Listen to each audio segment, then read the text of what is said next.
banished from Earth Classic Game Room broadcasts from the Intergalactic Space Arcade on its never-ending mission to review everything.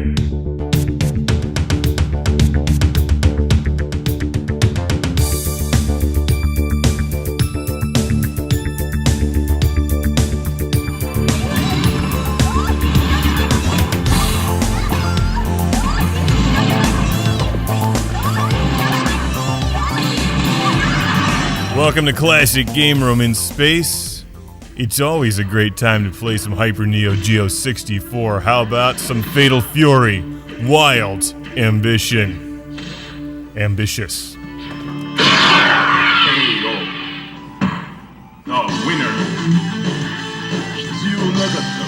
The name of the game is Fatal Fury Wild Ambition, released for the Hyper Neo Geo 64 in 1999. Here's a look at the playable characters, and unlike a lot of the other Hyper Neo Geo 64 games, this one is actually available on something else, namely the PlayStation.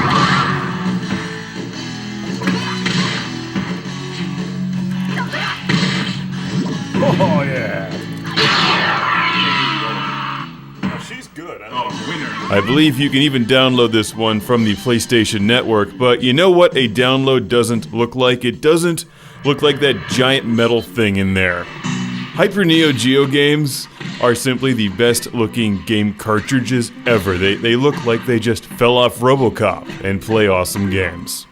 And isn't that what you really want? Downloads can suck it. Bring back the Hyper Neo Geo. It's far more practical. I like my games to be made from titanium and feature a little Japanese dude in a hat fighting a chick in biker shorts.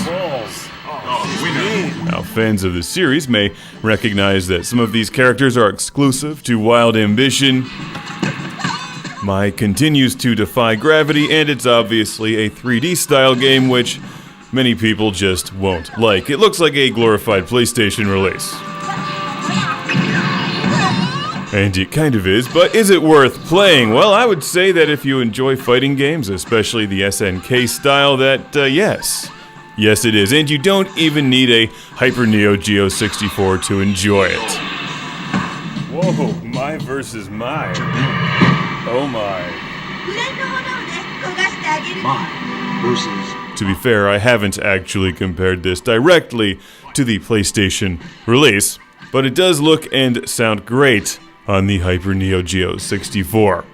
Smooth gameplay, predictable controls, and the kind of audio quality that I've come to expect from the Hyper Neo Geo 64, which is excellent.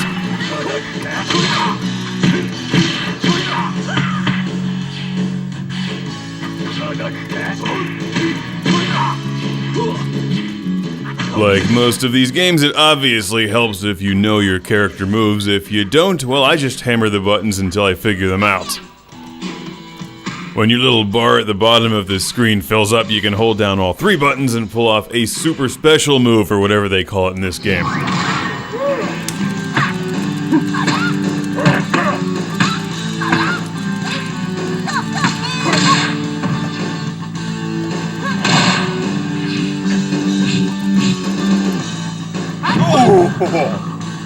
Even though I think the art design is very nice, it does look like a lot of games from the era, like your Tekken or Virtua Fighter releases, except it plays like an SNK fighting game.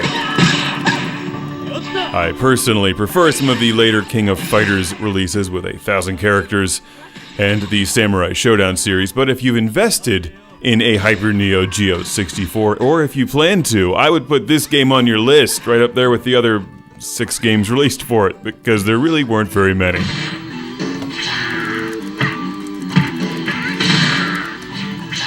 And on that note, I do have 2 people to thank for this game. Lee from Durham, North Carolina once again, as well as Lee from Bucks in the United Kingdom, which I've been informed is actually Buckinghamshire. To show my appreciation, I contacted Mai, and she'll be thanking both of you personally. I hope that's not awkward. Oh, honey, there's some half-naked chick at the door with a fan who'd like to speak with you. No, I will not let her in. My versus my. It's Fatal Fury Wild Ambition, good music, and if you think it looks cool, which it is, and you don't have a Hyper Neo Geo 64, which you probably don't, check out the PlayStation version. It's a fun game. It's hard to say, other than the visuals and 3D aspect, what really sets it apart from the other Fatal Fury games. But it is a solid release, and one of the few releases on the Hyper Neo Geo 64.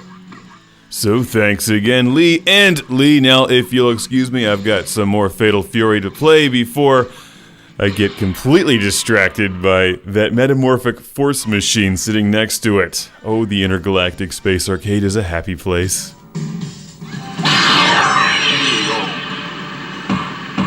The winner. 9, 8. Never give up. 7. Never give up. Never surrender.